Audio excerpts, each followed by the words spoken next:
fams. Widih, layangannya jumbo-jumbo banget, fams. Warna-warni dengan berbagai macam bentuk. Cakep.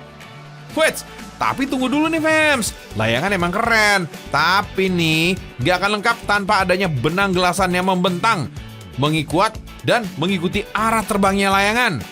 Meski sering terlewatkan, benang gelasan ini jadi faktor yang gak kalah penting loh dalam pembuatan layangan. Gimana enggak? Coba bayangin nih, tanpa adanya benang gelasan ini, layangan ini dia bisa kabur ke sana kemari tanpa arah. Selain itu, dalam festival layangan atau adu layangan, kualitas benang gelasan yang digunakan jadi faktor penting loh, fams. Kebeneran nih, tim Beragam Indonesia sengaja mengulik serba-serbi pembuatan benang gelasan oleh salah satu rumah produksi yang terletak di Sukabumi, Jawa Barat. Fams, buat kamu yang belum tahu nih, benang gelasan layangan adalah benang yang digunakan untuk membuat dan mengendalikan layangan. Nama bekennya sih tali layangan, fams. Benang ini terbuat dari serat sintetis atau katun yang kuat dan tahan terhadap tekanan angin dan gesekan yang dihasilkan saat layangan terbang. Oh iya, fams, layangan pertama kali ditemukan oleh orang Tiongkok pada abad ke-5 sebelum Masehi. Awalnya, layangan digunakan untuk tujuan militer. Tapi seiringnya waktu nih, layangan juga digunakan untuk hiburan.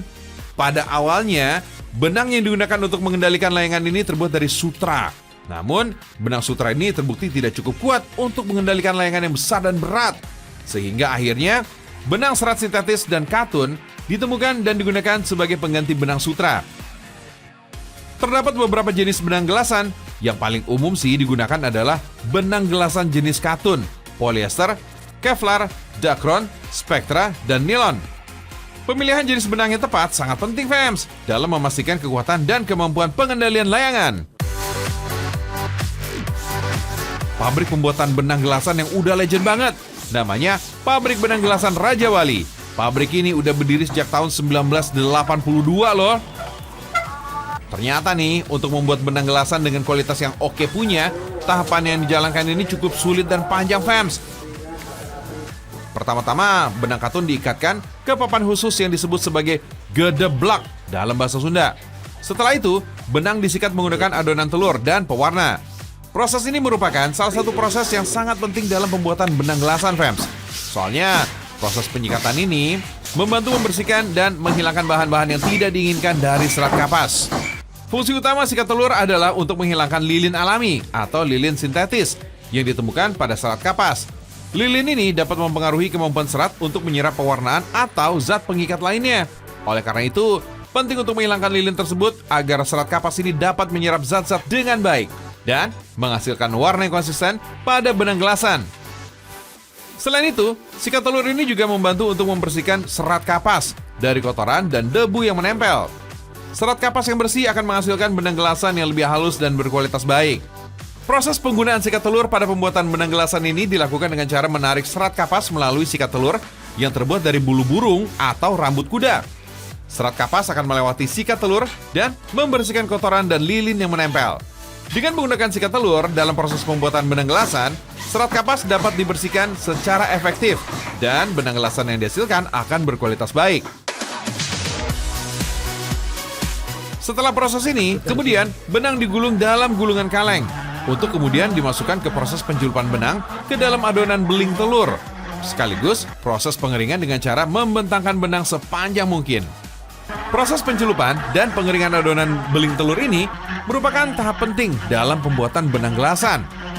Adonan beling telur akan membantu memperkuat dan memberikan kekakuan pada benang, sehingga benang yang dihasilkan menjadi lebih kuat dan tahan lama. Dalam proses ini, adonan beling telur ini akan menempel pada benang secara merata, sehingga benang gelasan ini akan memiliki kekuatan dan kualitas yang bagus, fams. Setelah itu, barulah benang dikukus.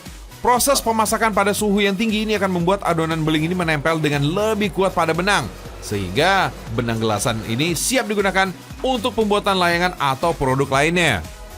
Oh iya, fams, proses pembuatan benang gelasan ini membutuhkan ketelatenan tinggi loh, sehingga waktu yang dibutuhkan untuk menyelesaikannya juga lama, fams. Makanya, setiap pekerja cuma boleh melakukan satu tahap pembuatan benang gelasan agar kualitas setiap benang gelasan ini tetap terjaga. Bayangin aja nih, fams, setelah bekerja seharian, rumah produksi ini rata-rata hanya mampu menghasilkan 4 hingga 50 benang gelasan loh.